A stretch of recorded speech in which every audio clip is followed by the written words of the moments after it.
The Foreign Secretary was unambiguous. British intelligence has not tried to get around the law by taking information from United States surveillance programs that it would not have been able to get authorization for in this country.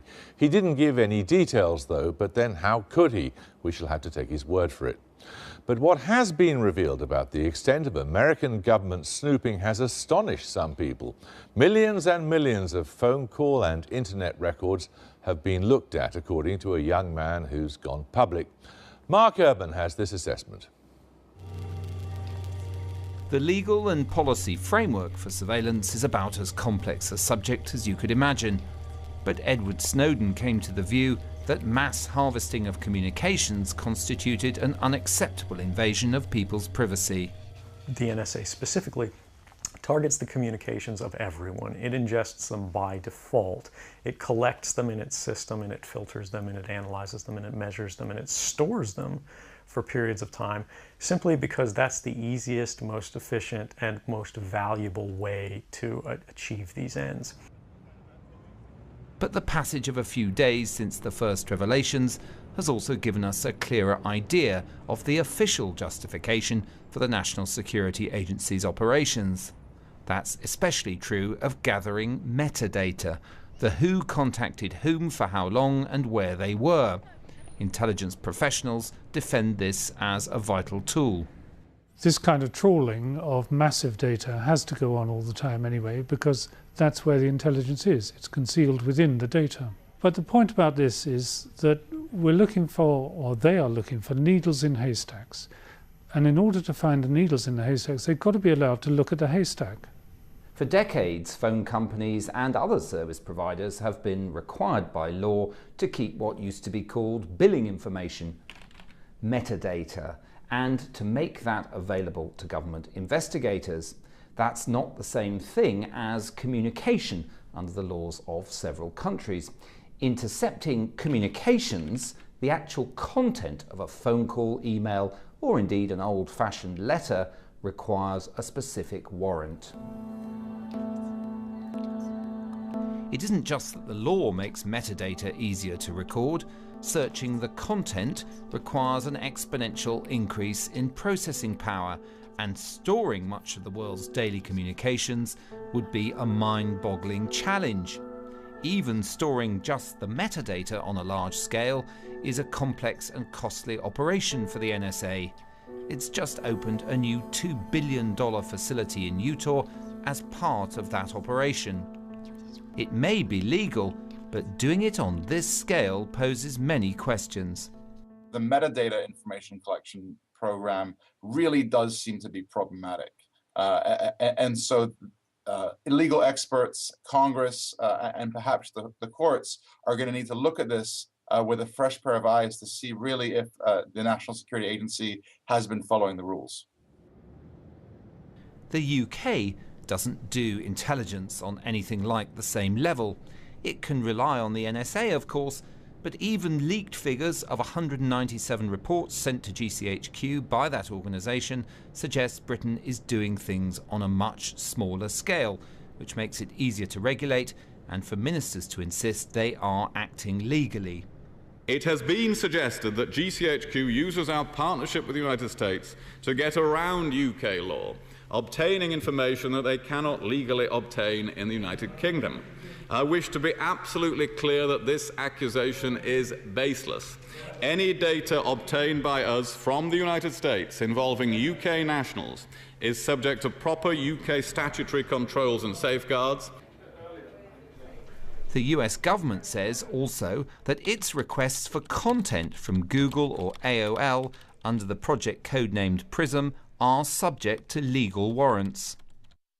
For many in the US Congress, the key question is whether these operations involved routine, large-scale surveillance of US citizens. As for the rest of the world, well, they're not quite so bothered about that. So if there are to be changes to the law as a result of these disclosures, it's most likely to be in tightening up of the rules for surveillance of US citizens, but surveillance of the rest of the world is likely to be carried on by the NSA on a massive scale.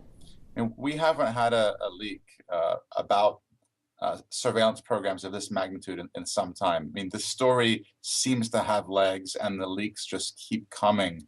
So it is my hope that that Congress does take a look at this, that they hold hearings, and if the law has been broken, that people are held accountable for breaking the law.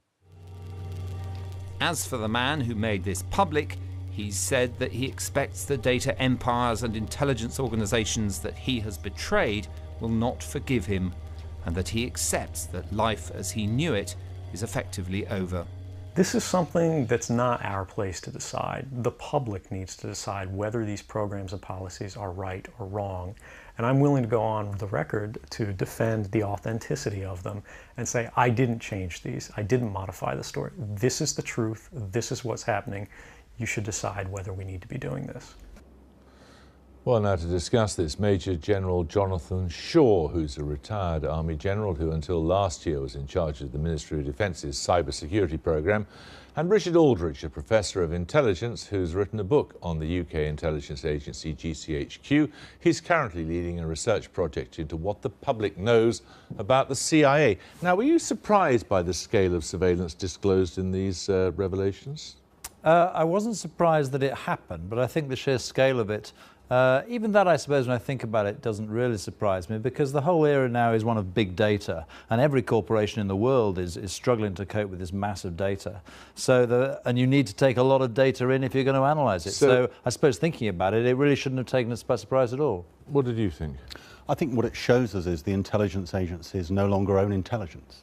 The people who own intelligence now are the supermarkets, the banks, the airlines, and that's a problem, because government needs access to that information.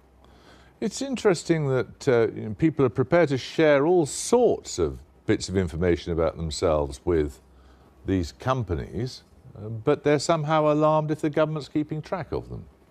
A former senior GCHQ officer said, there's something strange about a keyboard. If you put a human being in front of a keyboard and a screen, they'll do all sorts of weird things which they won't normally do in ordinary life, and there's a whole research project there. We didn't know this program existed. Do you think we should have known, General? Well, I think that's the old debate. Or the Americans, perhaps. Yeah, what should be in the public domain and what shouldn't. I'm quite comfortable, but I suppose you could say I should be, that we didn't know about it. But so no, I think we should be just comfortable that it exists. I think the real surprise would have been if there hadn't been cooperation between GCHQ and the NSA. I think that would have been the real surprise.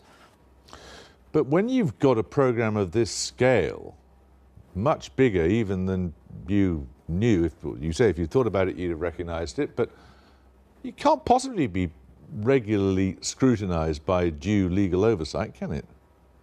Well, you'll have to wait for the inquiry on that, because I'm not quite sure how that was done. So you'll have to wait to see on that. I don't know what the tasking mechanism. I don't know the details, so we really have to wait to the details, I think. But that scale, I mean, millions and millions of phone records alone, and vast numbers of internet pieces of information, you'd have to have somebody or in a court just stamping all day long in order to. Well, I think the record that we're hearing here is 190 odd reports. Those are the requests from this country to. So the American system, I mean, I'm really not capable of talking about the American system at all. Do you worry about the implications at the British end of things? I worry about the connections between Britain and the United States. The British system, as Mark Urban showed, is smaller and therefore easier to regulate. The American system is much, much larger. They not only harvest a lot of data, but they keep a lot of that data. Exactly as you've said, much more difficult to oversee all that stuff. And I strongly suspect that British politicians don't know everything that the United States is doing. Does that matter? Yes, I think it does, because so many intelligence agencies around the world share intelligence now, but the relationship between GCHQ and NSA is special. They effectively work certainly in some areas, as effectively one organisation. Do you believe the Foreign Secretary? Yes, I do. I think when he says that nothing has been done that's unlawful, that's correct. The problem is the law is not very transparent in the UK. And in the United States, it's put into operation by secret courts. We can't even read their judgments. So We're told it's lawful, but we know very little more than that. Let's talk about what should happen to this whistleblower, Mr. Snowden. What do you think should happen to him, General? Well, I think if you serve your country, if you sign up and work for people who he must have known who he was working for, he must have known the sort of business he was in, he knew what the rules were and he broke them, he should have the book thrown at him, absolutely, because he's committed a legal crime. Now, whether he's committed a moral crime is an entirely separate question. My own view is actually he should be pursued by the Americans, and he certainly thinks he should be. What do you think should happen to him? Well, I think it shows the way that privacy is disappearing for everybody. So, part of this issue is about privacy for the individual, but what this person is showing is privacy is also disappearing for corporations and government. It's difficult to do secret stuff. I don't think you're really answering the question. What penalty, what should befall this young man? Has he done us all a service by disclosing what's going on, or should he be punished? I think he's told you, actually. He said, ethically, I think I've done the right thing, but I've broken the law and I expect to be punished. Exactly. Okay, thank you both, gentlemen. Thanks.